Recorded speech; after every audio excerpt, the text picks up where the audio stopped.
যে দেখাচ্ছি তোমাকে একদম ঘষে। ডিশওয়াশারটা কারা ব্যবহার? হ্যালো সবাইকে, আমার লাস্ট ভিডিওতে তোমাদের জানিয়েছিলাম যে ডিশওয়াশারে কিভাবে বাসন সেট করতে হয় এবং কোন কোন ধরনের বাসন ইউজ করা যাবে, কোন বাসন দেওয়া যাবে না ডিশওয়াশারে, তা নিয়ে একটা ভিডিও দেব।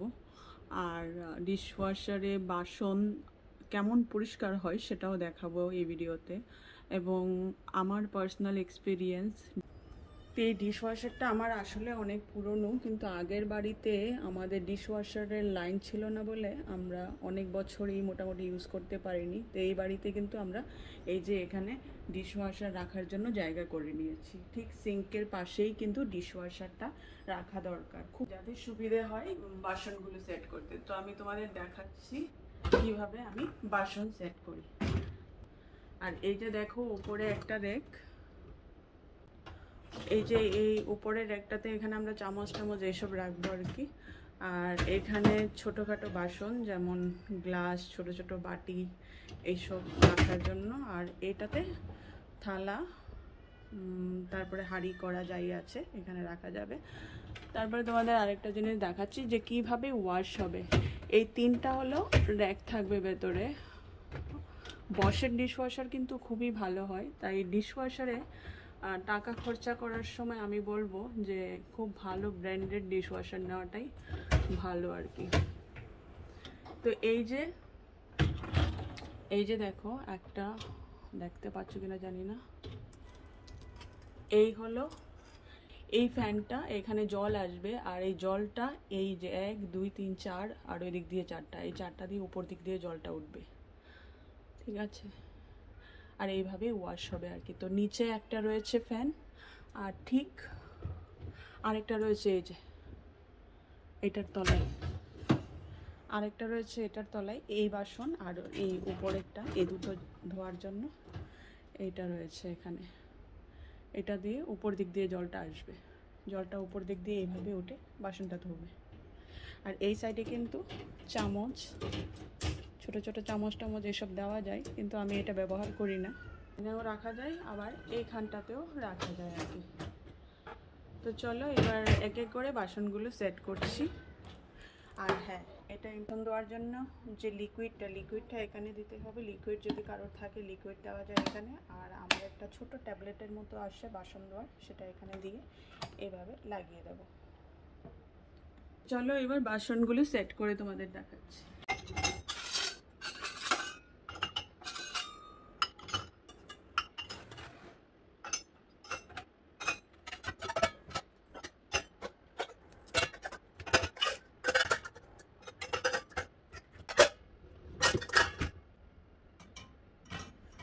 এই বাসনটা কিন্তু ঢুকছে না ভালো করে। এই স্টিলের বাসন ভালো ধোয়া হয়, কিন্তু এই ধরনের কান্দাওয়ালা বাসনটা ভালো সেট হয় না, তাতে জায়গা অনেকটা নষ্ট হয় আর খুব অসুবিধা হয়, বেঁকিয়ে যায়। তাই সমান হলে একদম সোজা হয়ে বসে থাকবে। এই ধরনের বাসনটা একদম সোজা হলে ভালো সুন্দর করে সেট হয়ে যাবে। আমার চায়ের বাসন কেমন পরিষ্কার হবে সেটা আমি তোমাদের পরে দেখাবো।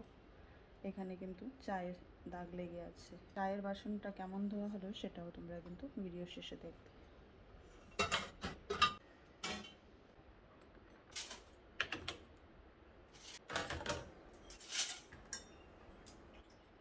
এখানে চামচ দিয়ে দিলাম সব, আর এইখানে রয়ে গেল সব ছোট ছোট বাসন।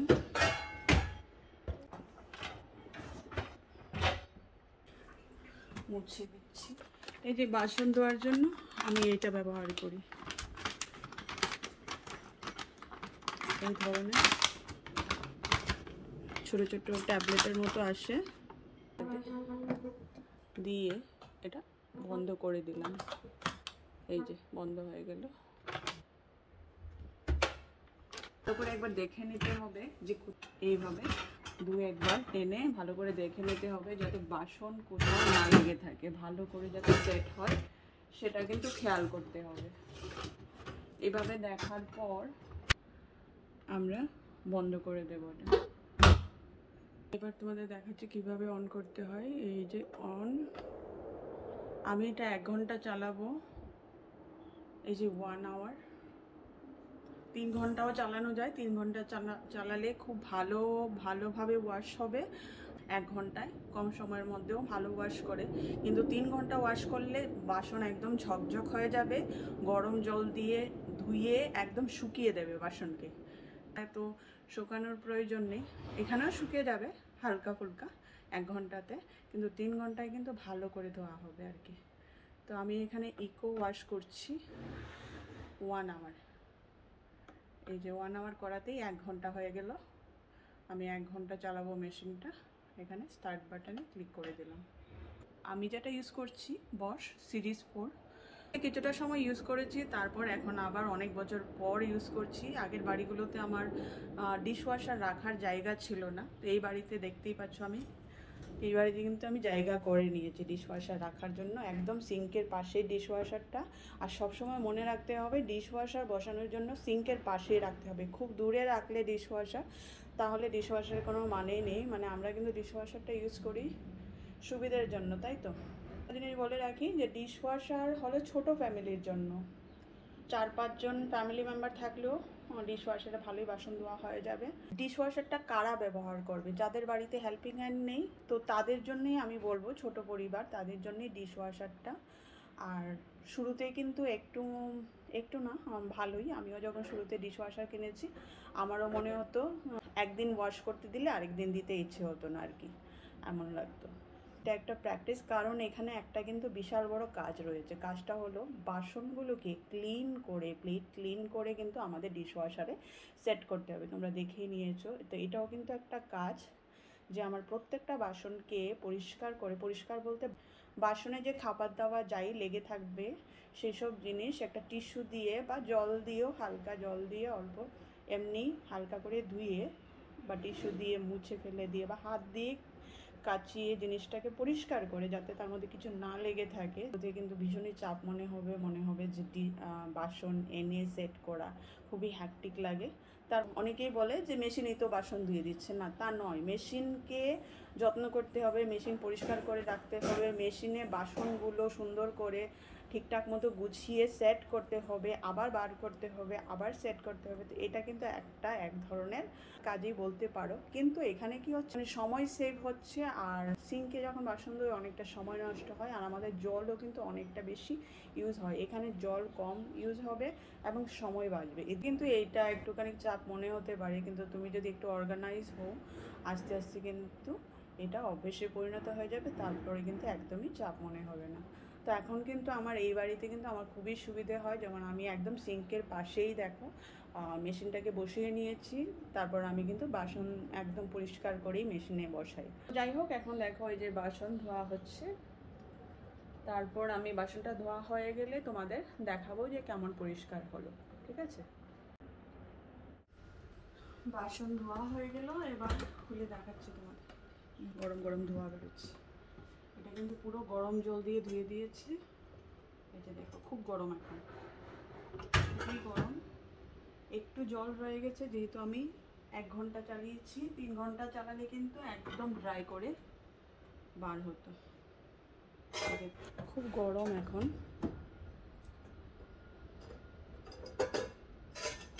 এই যে দেখো বাসন, বাবা অনেক গরম। এই যে আমার মশলার কৌটোগুলো কিন্তু ভালো ধুয়েছে, অনেক তেল লাগানো ছিল। 3 ঘন্টা চালালে এই জলটাও শুকিয়ে যেত। এটা মশলার বাটিটা। এই যে দেখো ভালোই ধুয়েছে।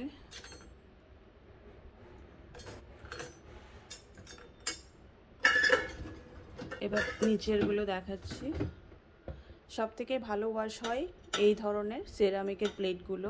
স্টিলের বাসনটাও যদি সেরামিকের বাসনের মতো এই ধরনের হয় প্লেন, তাহলে বাসনটা ভালো সেট করা যায়। দেখো স্টিলের বাসনটাও কিন্তু ভালো দেওয়া হয়েছে। অনেক গরম, এই জায়গাটা একদম ঝকঝক করছে, খুব সুন্দর। আর এখানটা অলরেডি আমার এই কড়াটা পুড়ে গিয়েছিল। এই জায়গাটা দেখো, এখানে জলটা পড়েছে, তার জন্য কিন্তু এখানকার কালিটা উঠে গিয়েছে। এই জায়গায় যদি এইভাবে আমি বসাই, তাহলে কিন্তু আস্তে আস্তে করে এই জায়গার কালিটাও উঠে যাবে আস্তে আস্তে। এখানটা অনেকটা পরিষ্কার হয়েছে, এটা হয়েছে।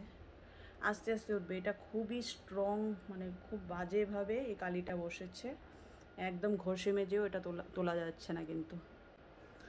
আর ভেতরটা এই, কিন্তু এই সাইডগুলো একটু ঘষে নিতে হবে, এটা একদম নেই, তেল তেল ভাব একদমই থাকে না, ভালো পরিষ্কার করে। ও সব থেকে ইম্পর্টেন্ট যেটা, তা হলো চায়ের সসপ্যানটা কেমন ধোয়া হয়েছে, বাপরে কি গরম। চায়ের সসপ্যানটাও কিন্তু ভালো ওয়াশ করেছে, দেখো দাগ ধাব্বা কিছু নেই। অনেক সময় খুব যদি জ্বলে যায় বাসন, তাহলে একটু লেগে থাকে, আবার হাত দিয়ে ধুয়ে নিতে হয়, একটু মেজে নিতে হয়। ভালো ওয়াশ করেছে কিন্তু। তারপর প্রেশার কুকারটা দেখাচ্ছি। প্রেশার কুকারটাও পেছনটায় খুব খুব কালো ছিল, অনেকটা পরিষ্কার হয়েছে। এই যে প্রেশার কুকারটা অনেক পুরনো প্রেশার কুকার এটা আমার। ভিডিওটা এই পর্যন্ত দেখার জন্য অনেক অনেক ধন্যবাদ। কারোর কিছু প্রশ্ন থাকলে অবশ্যই কমেন্ট সেকশনে জানাবে। ভিডিও ভালো লাগলে লাইক শেয়ার করে দিও, আর চ্যানেলে নতুন হলে অবশ্যই সাবস্ক্রাইব করে নিও। আজ এই পর্যন্ত, আবার দেখা হবে নতুন কোনো ব্লগ বা ভিডিওতে।